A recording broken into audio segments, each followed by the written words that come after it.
नीतिगत निर्णयमा विमति रहने संसद सरकार र अदालत सार्वजनिक ढुकुटी र मनमौजी सुविधामा भने एकमत कानुनी प्रावधान विपरीत सरकारी सुविधाको समेत दुरुपयोग।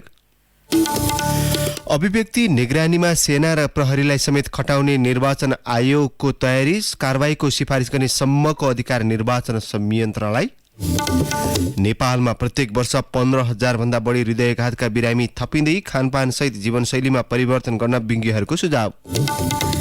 युक्रेनका थप 4 क्षेत्रलाई रुसमा गाभ्ने प्रक्रियामा राष्ट्रपति भ्लादिमिर पुटिनले आज हस्ताक्षर गर्नुहुँदै पश्चिमा राष्ट्रद्वारा रुसी कदमको निन्दा। र UFC अन्डर-17 एसियन कप छनौटका लागि राष्ट्रिय फुटबल टोलीको घोषणा, असोज 19 गतेबाट प्रतियोगिता सुरु हुँदै। नमस्कार, कान्तिपुर डायरीका साथमा तुलसी र म अनिल। समाचार अब विस्तारमा। नीतिगत निर्णयमा संसद, अदालत र सरकारबीच विमति रहने गरे पनि सार्वजनिक ढुकुटी र सुरक्षाकर्मी सहितको मनोमौजी सुविधा लिन भने 3वटै अङ्ग एक देखिएका छन्। ऐन कानून निर्माण गर्ने संसद, कार्यान्वयन गर्ने सरकार र व्याख्या गर्ने अदालतको नेतृत्व गरेर अवकाश पाएका पदाधिकारीले कानूनी प्रावधान विपरीत सरकारी सुविधा दुरुपयोग गरिरहेका छन्। जबकि यो विषयमा जनस्तरबाट चर्को आलोचना हुँदै आएको छ। कामु प्रधान न्यायाधीश दीपक कुमार कार्कीलाई अवकाशपछि सरकारी सवारी, इन्धन, चालक, सुरक्षाकर्मी र घरायसी काम गर्न सहयोगी दिने सरकारको पछिल्लो निर्णयको सर्वत्र विरोध भएको छ। तर असोज 15बाट अवकाशमा जान लागेका कार्कीले यो गैर कानूनी सुविधा नलिने भनेर प्रतिक्रिया दिनुभएको छैन। मन्त्री परिषदको निर्णय कार्यान्वयन गर्न कानून मन्त्रालयले सर्वोच्च अदालतलाई पत्राचार गरिसकेको छ। राज्यको ढुकुटीबाटै इन्धन, पछुवा गाडी र सुरक्षाकर्मी लगायत सुविधा भोग गरिरहेका पूर्व प्रधानमन्त्री झलनाथ खनाललाई पनि मन्त्री परिषद बैठकले उपचार खर्च बापत भन्दै केही दिन अघि थप 20 लाख रुपैयाँ दिने निर्णय गरेको छ। यो निर्णय विवादमा आउने देखिएपछि प्रधानमन्त्री तथा मन्त्री परिषद कार्यालयले गोप्य राखेको छ। यसअघि भारतमा उहाँको उपचार गर्न सरकारले 80 लाख रुपैयाँ दिएको थियो। पूर्व विशिष्टको सुरक्षा र सुविधाका नाममा हुँदै आएका निर्णयलाई सर्वोच्च अदालतले 1 दशक अघि नै स्वेच्छाचारी भनेको थियो। मन्त्री परिषदको निर्णयका आधारमा पूर्व पदाधिकारीलाई दिइने सुरक्षा र सुविधा गैर कानूनी देखिएको भन्दै सर्वोच्चले 2068 मक्सिर 22मा त्यस्तो सुविधा रोक्न आदेश दिएको थियो। न्यायाधीश द्वय अवधेश कुमार यादव र भरतराज उप्रेतीको इजलासले देशको आर्थिक अवस्था र नागरिकताप्रति जवाबदेहिताको प्रसङ्ग समेत उल्लेख गरेको थियो। फैसलामा भनिएको थियो विदेशी ऋण र नेपाली जनताले तिरेको कर समेत रहने सरकारी कोष र सरकारका नाममा रहेका अचल चल सम्पत्तिको संयुक्त कानूनी रूपमा नेपाल सरकारका नाममा रहने भए पनि यस्तो सम्पत्तिको अन्तिम र वास्तविक स्वामित्व सार्वभौम नेपाली जनताको हो भन्ने निर्विवाद छ। सार्वभौम जनताको प्रतिनिधि वा ट्रस्टीका रूपमा मात्र उक्त सम्पत्ति सरकारका नाममा रहने हुँदा यस्तो सम्पत्तिलाई मन्त्री परिषद र यसका सदस्यहरूले आफ्नो निजी सरह प्रयोग गर्न पाउने सम्पत्तिका रूपमा हेर्न मिल्दैन। कामु प्रधान न्यायाधीश कार्कीलाई दिन लागि सुविधा पनि सर्वोच्चकै फैसला विपरीत छ। मन्त्री परिषदले व्यक्ति विशेष कार्कीलाई लाभ हुने गरी असोज 3मा निर्णय गर्दै 6 महिनाभन्दा लामो समय कायम मुकायम प्रधान न्यायाधीश भएर काम गरेका सर्वोच्च अदालतका न्यायाधीशलाई निवृत्तपछि प्रधान न्यायाधीश सरहको सेवा र सुविधा दिने व्यवस्था गरेको छ। पछिल्लो पटक सरकारले पूर्व राष्ट्रपति, पूर्व उपराष्ट्रपति, पूर्व प्रधानमन्त्री, पूर्व प्रधान न्यायाधीश, पूर्व सभामुख, राष्ट्रिय सभाका पूर्व अध्यक्ष सबैलाई आजीवन गाडी, सुरक्षा, इन्धन, चालक लगायत सुविधा उपलब्ध गराउने गरी कानून बनाउने तयारी गरेको छ।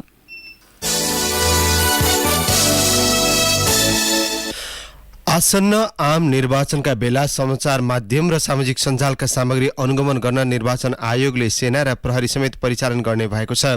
संविधानले प्रदान गरेको व्यक्तिगत स्वतन्त्रतामा अंकुश लाग्ने गरी आयोगले सेना र प्रहरी समेत सम्मिलित संयन्त्र मार्फत कुनै व्यक्तिले सामाजिक सञ्जालमा राख्ने पोस्टलाई समेत अनुगमन गर्ने तयारी गरेको हो।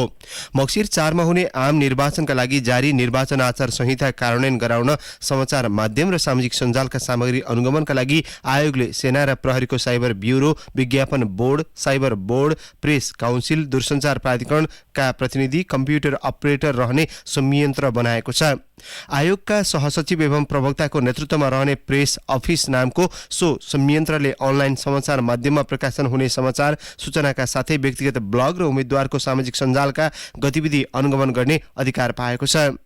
आयोगबाट प्रवाह हुने सूचना समाचार माध्यमबाट सम्प्रेषण हुँदा प्रयोग हुने भाषा, दल र उम्मेद्वारलाई दिएको पहुँच पनि संयन्त्रले अनुगमन गर्ने बताइएको छ।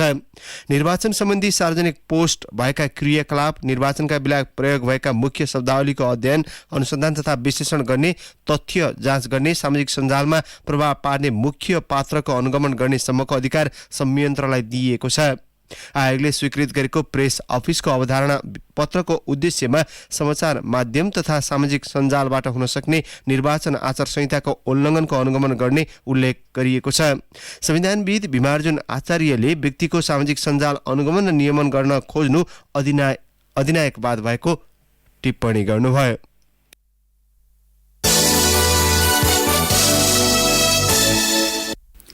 पाँच दलीय सत्ता गठबन्धनको कार्यदल प्रतिनिधि सभा र प्रदेश सभाको प्रत्यक्ष सिट बाँडफाँडमा सहमति जुटाउन असफल भएको छ। कार्यदलमा सहमति नभएपछि पाँच दलका शीर्ष नेताहरूले लेनदेन गरी मिलाउने भएका हुन्। कार्यदल संयोजक कृष्ण प्रसाद सिटौलाले हिजो विभिन्न विकल्प सहित गरेको सिट बाँडफाँड सम्बन्धी प्रस्तावमा सहमति नभएपछि दलहरू पहिला आन्तरिक छलफलमा जुट्ने र पुनः गठबन्धनको बैठक बसेर सहमति खोज्ने निष्कर्षमा पुगेका हुन्। कार्यदलले करिब 95% काम सके पनि दलहरूले पाउने संख्या र निर्वाचन क्षेत्रमा दोहोरो तेहेरो दावी भएका कारण शीर्ष नेताले टुङ्ग्याउने एकीकृत समाजवादीका नेता एवं कार्यदल सदस्य प्रकाश ज्वालाले जानकारी दिनुभयो। उहाँले भन्नुभयो, अब कार्यदलको काम सकियो, शीर्ष नेताले लेनदेन गरेर सहमति निकाल्नुहुन्छ। दलहरूले आफ्नो पार्टीमा छलफल गरेर सिट बाँडफाँडमा सहमति जुटाउने भएका छन्।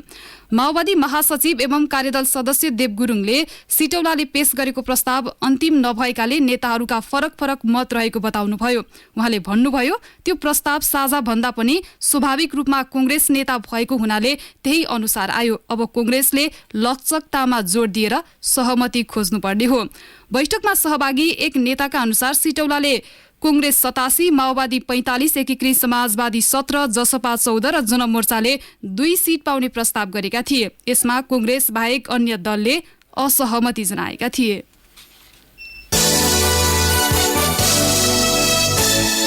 नेपाली कांग्रेसको संस्थापन इतर पक्ष शेखर कोइराला र महामन्त्री गगन थापाको समूहले दशैं तिहार र छठका अवसरमा चियापान कार्यक्रमको आयोजना गरेको छ। नेपाली कांग्रेस खबरदारी अभियानको ब्यानरमा गरिएको चियापान कार्यक्रममा शुभकामना आदान प्रदान भन्दा पनि टिकटको चर्चा बढी भएको थियो।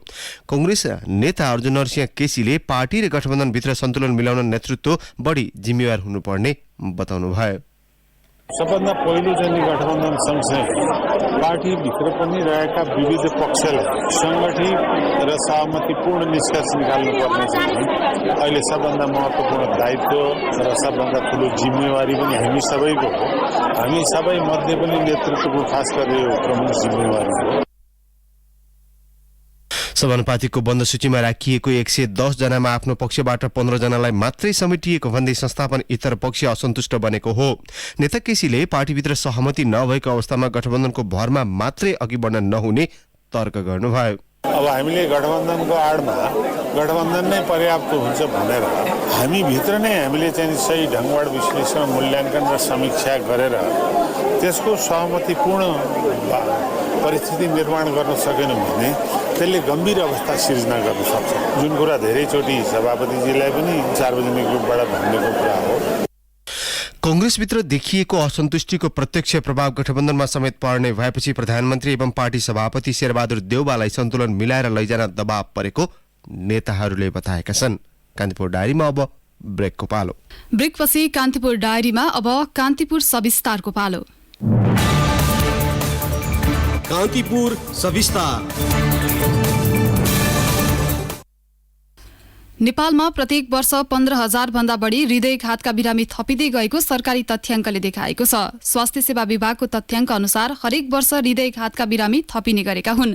त्यस्तै शहीद गंगालाल राष्ट्रिय हृदय केन्द्रका अनुसार पछिल्ला 6 वर्षमा हृदयघातका बिरामी 3 गुणाले बढेको छ। खानपानमा देखिएको समस्या, मानसिक तनाव तथा व्यायामको कमी लगायत कारणले मुटु सम्बन्धी रोग बढ्दै गएको विज्ञहरूले बताएका छन्।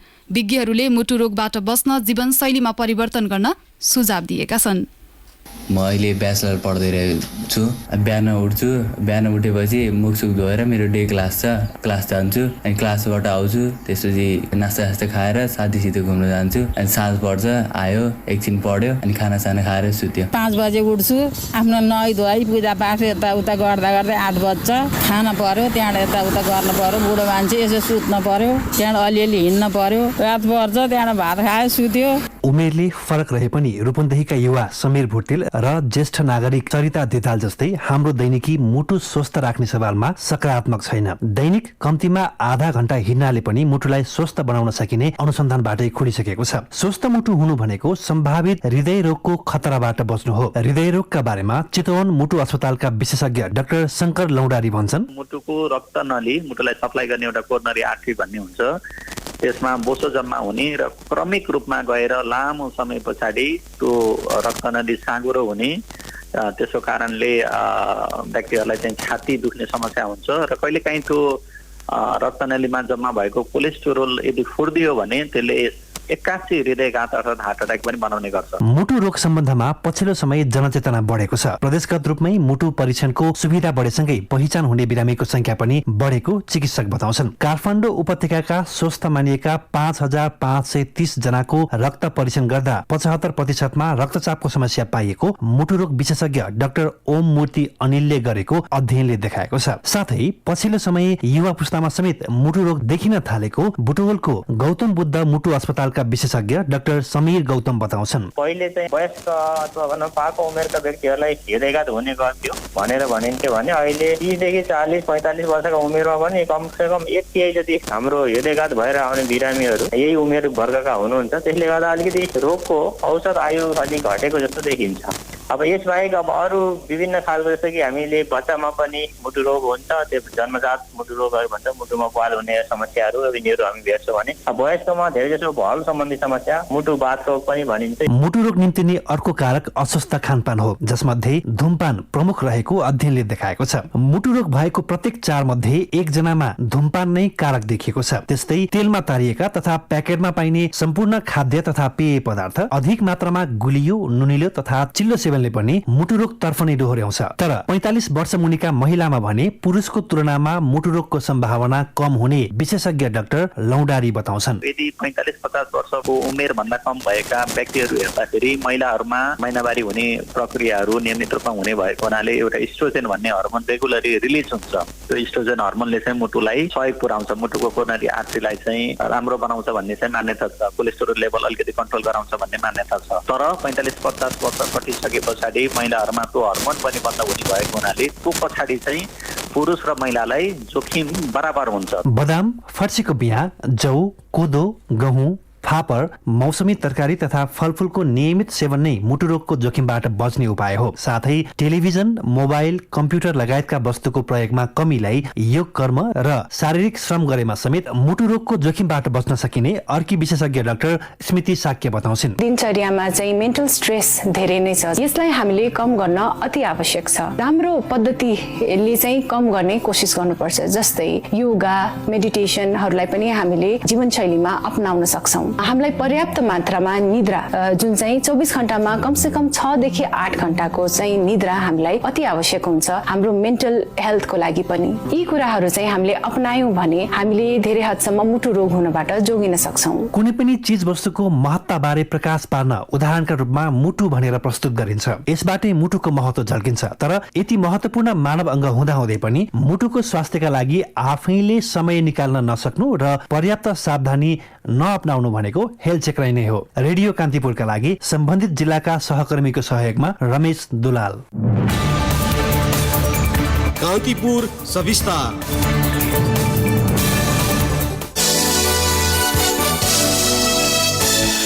नेपाली नागरिकलाई भुटानी शरणार्थी भएको परिचय पत्र बनाएर अमेरिका र अस्ट्रेलिया लगायतका देश लैजाने भन्दै रकम असुल्ने क्रम बढेको छ। जिल्ला प्रशासन कार्यालय झापाको शरणार्थी समन्वय इकाइका अनुसार केही दिन यता गैर शरणार्थीबाट मोटो रकम समेत असुल हुने गरेको पाइएको हो। शरणार्थीलाई तेस्रो मुलुक पठाउने भन्दै भ्रम सृजना गर्दै रकम उठाउन थालेको प्रति ध्यानाकर्षण भएको प्रशासनले जनाएको छ।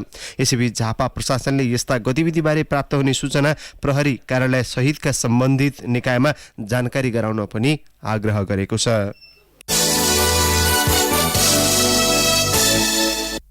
नेपालमा डेंगी संक्रमणका कारण थप 2 जनाको मृत्यु भएको छ। स्वास्थ्य तथा जनसंख्या मन्त्रालयका अनुसार साउन यता डेंगी संक्रमणका कारण हालसम्म 38 जनाको मृत्यु भएको छ। असोज महिनाको 13 दिनमा मात्र 25 जनाको संक्रमणकै कारण मृत्यु भएको मन्त्रालयले जनाएको छ। पछिल्लो पटक थप 540 जना नयाँ संक्रमित थपिएका छन्। 76 जिल्लामा फैलिएको संक्रमणका कारण हालसम्म 28,109 जना संक्रमित भएको मन्त्रालयले जनाएको छ। यसैबीच थप 45 जनामा कोरोना भाइरस संक्रमण पुष्टि भएको छ। स्वास्थ्य तथा जनसंख्या मन्त्रालयका अनुसार 2678 नमूना परीक्षणका क्रममा सो संख्यामा संक्रमित भेटिएका हुन्। हाल नेपालमा कोरोनाका 1077 जना सक्रिय संक्रमित रहेको मन्त्रालयले जनाएको छ। अहिले देशभरका विभिन्न अस्पतालमा 36 जना उपचाररत रहेका छन्, जसमध्ये 9 जना आईसीयूमा छन्।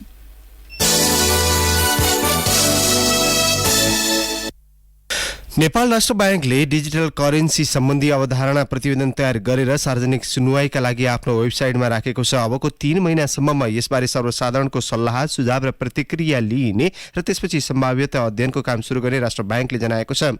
कानुनी सुधार पहिलो फड्को हुने भनिएको छ। ब्याङ्कको मुद्रा व्यवस्थापन विभागका कार्यकारी निर्देशक रेवती प्रसाद नेपालले भन्नुभयो, फिडब्याकका लागि हामीले वेबसाइटमा राखेका छौँ। यसबारे सर्वसाधारणबाट प्रतिक्रिया पाएपछि तिनलाई समेटेर विस्तृत अध्ययन सुरु हुनेछ। नेपालका अनुसार सेन्ट्रल ब्याङ्क डिजिटल करेन्सी लागू गर्न राष्ट्र ब्याङ्कलाई एउटा छुट्टै डेडिकेटेड टिम चाहिनुका साथै कानुनी व्यवस्थापनमा परिमार्जन आवश्यक देखिएको छ। डिजिटल करेन्सीको सम्भाव्यता अध्ययनदेखि विभिन्न मोडल तथा नीतिगत र संरचनागत व्यवस्थापनबारे जानकारी लिन स्वदेशी र विदेशी सहयोग पनि लिन सकिने नेपालले बताउनुभयो। मन्दिर छोएको आरोपमा कुटपिट गर्ने बाजुराको त्रिवेणी नगरपालिका 7 का वडा अध्यक्ष सहित 2 जनालाई प्रहरीले नियन्त्रणमा लिएको छ। वडा अध्यक्ष जुद्ध बहादुर ऐडिल लगायतले कञ्चनपुर बस्दै आएका टेकेन्द्र सुनारमाथि मन्दिर छोएको आरोपमा कुटपिट गरेका थिए। स्थानीय नाटेश्वरी मन्दिरमा नवरात्रिको पूजा हुँदै गरेको अवस्थामा मन्दिर छोएको भन्दै वडा अध्यक्ष सहित स्थानीय रङ्ग उपाध्याय विनोद ऐडीले कुटपिट गरेको पीडितको आरोप छ। जिल्ला प्रहरी कार्यालय बाजुराका प्रमुख सूर्य बहादुर थापाका अनुसार पीडित सुनारले प्रहरी समक्ष गरेको जाहेरी अनुसार वडा अध्यक्षलाई नियन्त्रणमा लिएको बताउनुभयो। घटनाबारे थप अनुसन्धान भइरहेको प्रहरीले जनाएको छ। कान्तिपुर डायरीमा पुनः ब्रेकको पालो। कान्तिपुर डायरीमा अब आर्थिक प्रसङ्ग। सुनकोशी मरिन डाइभर्सन आयोजनाको 200 मिटर भन्दा लामो सुरुङ खन्न टनल बोरिङ मेसिन राख्ने काम अन्तिम चरणमा पुगेको छ। राष्ट्रिय गौरवको सुनकोशी मरिन डाइभर्सन बहुउद्देश्य आयोजनाको सुरुङ मार्ग निर्माणका लागि मेसिन राख्ने प्लेटफर्मको काम अन्तिम चरणमा पुगेको हो। सुनकोशी नदीको पानी सुरुङबाट मरिन खोलामा खसाली तराईका खेती योग्य जमिनमा सिँचाइ सुविधा पुर्याउने उद्देश्यले सिन्धुलीको कमलामाई नगरपालिका 2 कुसुमटारमा वर्ष अघिदेखि सुरुङ खन्न टनल बोरिङ मेसिन राख्ने काम भइरहेको छ। सुरुङको प्रवेशद्वारमा थोरै पाल पारेर 200 मिटर लामो प्लेटफर्म निर्माण भएपछि खन्ने काम सुरु हुने बताइएको छ। चाहिँदैन अब पुरा, अब आधाको पनि आधा, आधाको आधा दिएर पनि पाइने भयो ज्यादा। बजाज आधाको आधा। चाडपर्वको यो अवसरमा बजाजले आधाको आधा मूल्य मात्र डाउन पेमेन्ट लिएर बाइक दिन थालेपछि जताततै आधाको आधाकै चर्चा चलिरहेको छ। साथमा रु 7,000 नगद छुट। थप जानकारीका लागि बजाजको वेबसाइट, फेसबुक पेज वा नजिकैको शोरूम भिजिट गर्नुहोला। याद गर्नुहोस्, बजाज बाइक किन्न अब आधाको आधा नै काफी छ। अब अन्तर्राष्ट्रिय प्रसङ्ग। युक्रेनका थप 4 क्षेत्रलाई रुसमा गाभ्ने प्रक्रियामा आज राष्ट्रपति भ्लादिमिर पुटिनले आज हस्ताक्षर गर्दै हुनुहुन्छ। युक्रेन अन्तर्राष्ट्रिय समुदायमा मान्यता नदिएको जनमत संग्रहको परिणामपछि रुसले ती क्षेत्रलाई औपचारिक रूपमा गाभ्ने तयारी गरेको हो। पश्चिमा राष्ट्रहरूले रुसको कदमको निन्दा गरेपछि आज नै हस्ताक्षर समारोहको आयोजना गरी ती क्षेत्रलाई आफ्नो भूभागको रूपमा घोषणा गर्ने निर्णय गरिएको हो। रुसले युक्रेनका पूर्वी लुहान्स्क, डोनेट्स्क र दक्षिणका जापोरिजिया र खेर्सन क्षेत्रलाई आफूमा गाभ्न लागेको रुसले दाबी गरेको छ। आज ग्रान्ड क्रेमलिन प्यालेसको सेन्ट जर्ज हलमा नयाँ क्षेत्रहरूलाई रुसमा समावेश गर्ने सम्बन्धमा हस्ताक्षर समारोह आयोजना गर्न लागि प्रवक्ता दिमित्री पस्कोभको भनाइलाई उद्धृत गर्दै अन्तर्राष्ट्रिय सञ्चार माध्यमले जनाएका छन्। रुसी राष्ट्रपति पुटिनले आज क्रेमलिनमा सम्बोधन गर्ने कार्यक्रम रहेको छ। रुसको पछिल्लो कदमको अन्तर्राष्ट्रिय समुदायले कडा शब्दमा विरोध गर्दै उक्त जनमत संग्रहलाई अस्वीकार गरेका छन्। कन्दिपुर डायरीमा अब खेल प्रसङ्ग एएफसी अन्डर 17 एसियन कप छनौटका लागि राष्ट्रिय फुटबल टोलीको घोषणा भएको छ। मुख्य प्रशिक्षक उर्जन श्रेष्ठले अन्तिम 23 सदस्यीय युवा टोलीको घोषणा गरेका हुन्। छनौट खेलका लागि युवा टोली आगामी आइतबार भियतनाम प्रस्थान गर्नेछन्। विजयादशमीका दिन अर्थात् यही असोज 19 गतेबाट सुरु हुने प्रतियोगितामा नेपाल समूह एफमा छ। नेपालको समूहमा घरेलु टोली भियतनाम, चाइनिज ताइपे र थाइल्याण्ड रहेका छन्। नेपालले उद्घाटन खेलमा थाइल्याण्ड विरुद्ध खेल्दै प्रतियोगिताको सुरुवात गर्नेछ। यस्तै दोस्रो खेलमा असोज 21 गते घरेलु टोली भियतनामको सामना गर्दा नेपालले समूह चरणको अन्तिम खेल असोज 23 मा चाइनिज ताइपेसँग खेल्नेछ। अन्त्यमा अब आजको मौसम सम्बन्धी जानकारी। मुलुकभर आज मनसुनी वायुको सामान्य प्रभाव रहेको छ। देशभर आंशिक बदली रही केही स्थानमा मध्यम वर्षाको सम्भावना रहेको जल तथा मौसम विज्ञान विभागले जनाएको छ। केही बेर अघि 18 डिग्री सेल्सियस मापन गरिएको काठमाडौँ उपत्यकाको अधिकतम तापक्रम आज 30 डिग्री सेल्सियस पुग्नेछ। सूर्योदय बिहान 5:56 भयो भने सूर्यास्त भरे साँझ 5:51 हुनेछ। हवस्, तिनै प्रसङ्गसहित कन्दिपुर डायरीको यो बुलेटिन अहिलेलाई यहीँ सकिन्छ। साथी तुलसी र म अनिल बिदा माग्छौँ। नमस्कार।